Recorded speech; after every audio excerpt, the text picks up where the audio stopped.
I'm from a market gardening family in the UK. I studied horticulture in the UK, and after my studies, I was lucky enough to join a business that had operations internationally. So I spent a number of years working in East Africa. I met my wife there, who's a teacher, but she's Australian. So we eventually ended up coming to Australia to live, and so that's how I've ended up. So it's a location thing as much as anything? Tasmania offers some specific climatic advantages for salad production in the Australian summer.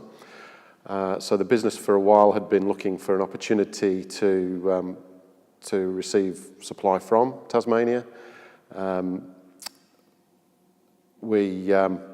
We spent some time looking at different options, talking to existing growers in Tasmania, looking at different regions in Tasmania. The business had a major competitor already based in Tasmania, so it was apparent that there was a good model for production in the southeast. So why here? Particularly the southeast of Tasmania and the Coal River Valley and the surrounding district is really interesting for salad production from the point of view of a very dry maritime climate, so relatively cool, quite low rainfall. So it's often a surprise to some people that Hobart is the second driest capital city in Australia. In the Coal River Valley, the average rainfall is around about 450 millimetres a year. And for leafy salads, that's very interesting because it minimises the risk from damaging weather events through heavy rainfall, hail, but also helps us reduce the risk from foliar diseases, reduces insect pressure because there's not a great deal of lush vegetation.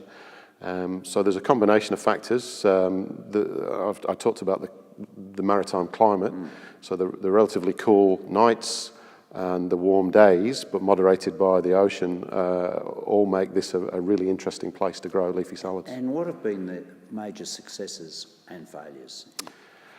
I suppose the major success is that we're still here after 4 years and going forward planning to expand this operation. So we achieved our business case in the first 3 years of establishing the operation. The operation on more than one occasion over the first 4 years confirmed the decision to come here, in that we were able to supply leaf from this location when other parts of the supply chain were challenged by weather events in other regions. So the business was vindicated in the decision to come here. In terms of the challenges and failures, we're not immune to weather impacts. In our first season, we had a damaging hailstorm, ironically, that interrupted supply for a period of about 10 days. So that highlights that you can have a great strategy to spread risk geographically, but there are probably other factors to consider as well. People.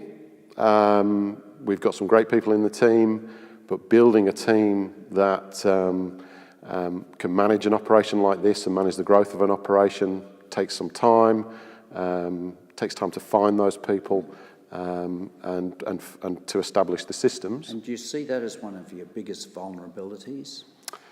I wouldn't call it a vulnerability, but it's something that we focus a great deal upon in One Harvest is our people. An enormous amount of focus actually on the people, because we can't run our business without good people. I'm sure that's a cliche, but it is very true. Yes. So we're very focused on the fact that the consumer is our market. We do a lot of work to monitor consumer feedback in conjunction with the major retailers. So, but we do our own independent work in that area.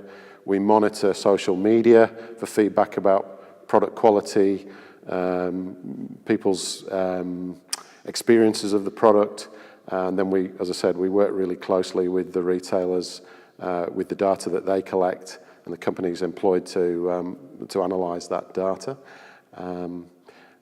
I think that's but you're part of a larger operation, right? Yes, yes. Most of your operations on the mainland, right? Correct. So we have,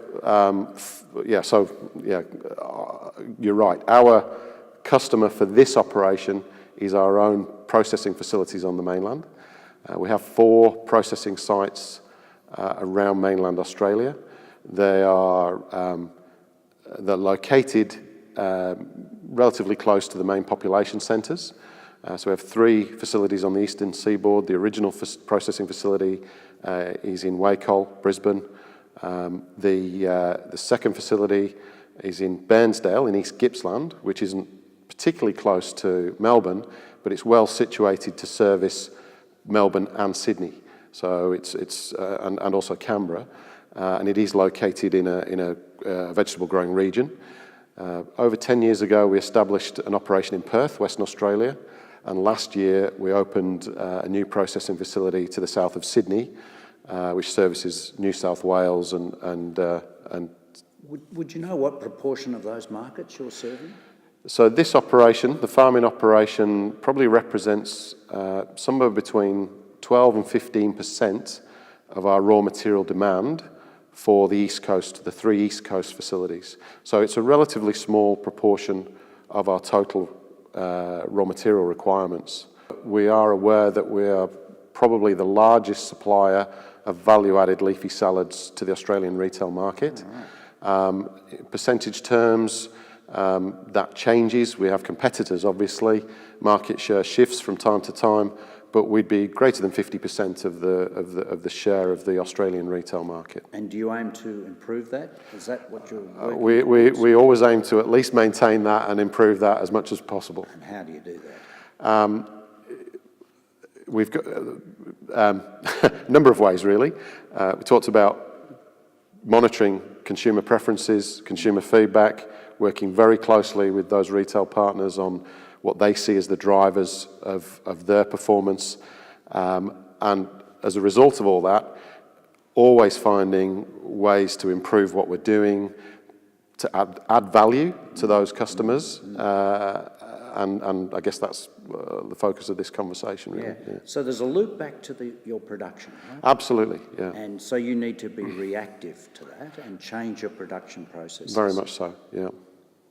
Where do you bring the technology to play to change that production response?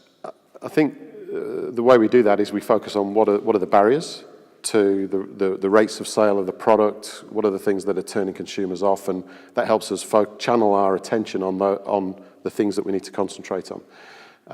So a good example of that would be what we refer to as foreign bodies. So that's anything that's in our product that the customer would not expect to be there. And that could be a small aphid through to a piece of plastic, a stone, or something worse. And is this your biggest risk factor? We think it is, because depending on, it's a high risk factor. The other risk factor, which is high, would be food safety. So potentially a microbial issue in the product, and there have been examples internationally and locally of where there's been a food safety concern associated with this type of product. So those probably are the 2 key factors, the foreign bodies and the food safety. We think there's a lot of opportunity in both those areas to continue to innovate and to add value and improve